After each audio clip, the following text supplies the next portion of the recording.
Halo semuanya dan selamat datang lagi. Tiap pemerintah di dunia dimanapun itu pasti menghadapi satu tantangan besar yang sama, utang pajak.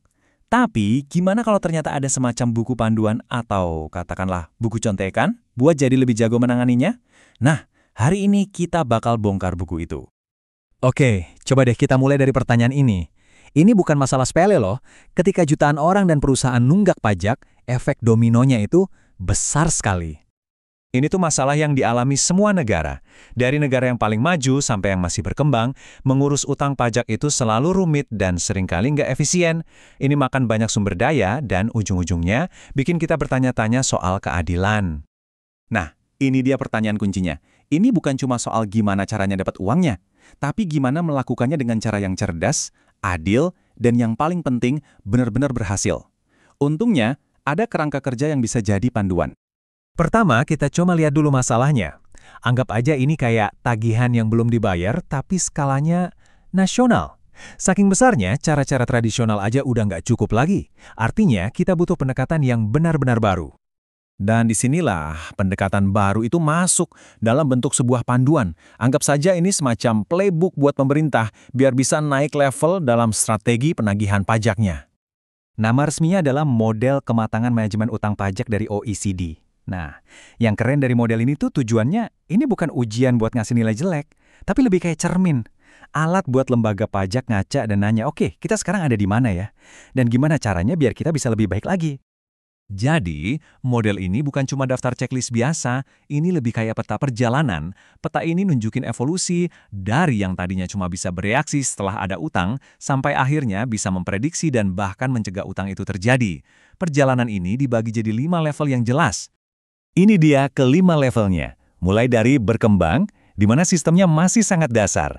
Terus naik ke maju dan mapan. Nah, disinilah kebanyakan negara maju berada sekarang.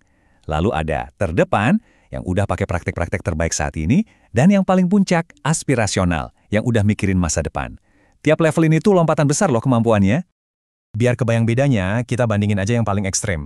Di level berkembang, komunikasinya mungkin cuma surat peringatan standar yang dikirim ke semua orang, gitu-gitu aja. Tapi di level aspirasional, bayangin deh, kita ngomongin notifikasi digital yang dipersonalisasi, yang mungkin muncul langsung di software akuntansi perusahaan Anda. Jauh banget kan bedanya? Bedanya juga kelihatan banget dalam cara ngambil keputusan. Lembaga di level berkembang mungkin masih sangat bergantung sama firasat atau pengalaman satu orang petugas di lapangan. Sebaliknya, lembaga aspirasional itu pakai AI, kecerdasan buatan, buat menganalisis data dan merekomendasikan tindakan terbaik. Ini pergeseran dari yang tadinya serba kira-kira, jadi benar-benar berdasarkan data. Oke, teorinya cukup ya. Sekarang kita lihat prakteknya gimana di dunia nyata. Apa sih yang sebenarnya dilakuin sama lembaga-lembaga yang udah di level terdepan? Ini bukan lagi konsep, ini beneran langkah-langkah cerdas yang sudah diterapkan. Kita mulai dari Belgia. Mereka nggak cuma kirim surat pengingat yang itu-itu aja. Mereka kerja sama bareng ahli ekonomi perilaku buat mendesain ulang suratnya. Pakai sedikit sentuhan psikologi buat mendorong orang-orang supaya bayar pajak. Dan hasilnya bisa dilihat di sini, cuma dengan menyederhanakan suratnya, pakai bahasa yang lebih enak dibaca, dan memperjelas konsekuensinya, pembayaran tepat waktu mereka naik hampir 13 poin persentase. Perubahan simpel, tapi dampaknya luar biasa. Nah, sekarang kita terbang ke Jepang buat lihat gimana mereka pakai teknologi.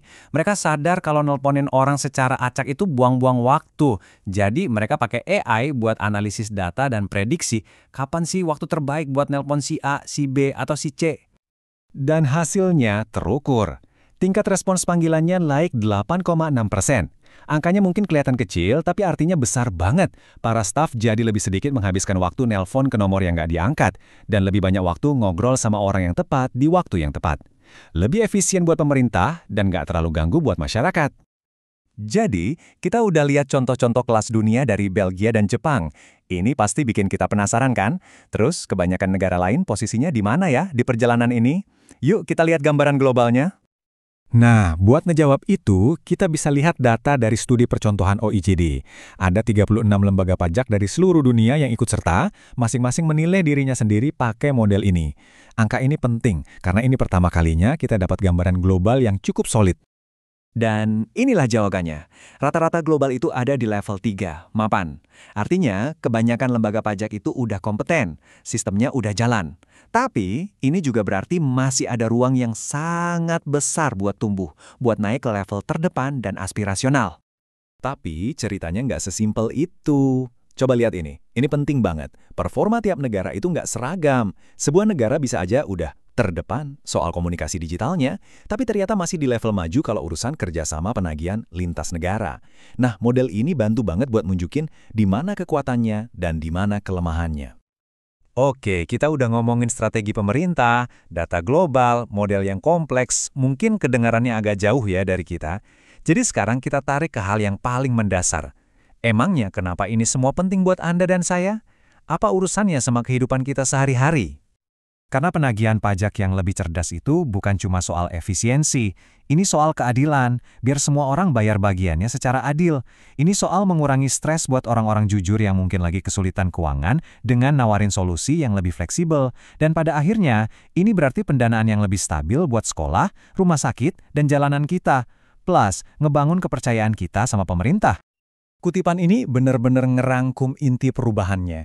Tujuan akhirnya itu bukan lagi jadi lebih jago dalam mengejar utang. Tujuannya adalah menciptakan sistem di mana utang pajak itu lebih jarang terjadi dari awal. Ini adalah pergeseran dari reaktif menjadi proaktif. Jadi sebagai penutup, saya mau ninggalin Anda dengan satu pertanyaan. Kalau model naik level ini bisa diterapkan buat nagih pajak, coba bayangin potensinya di bidang lain.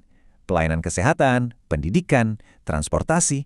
Menurut Anda, bagian mana lagi dari layanan publik yang paling butuh buat naik level?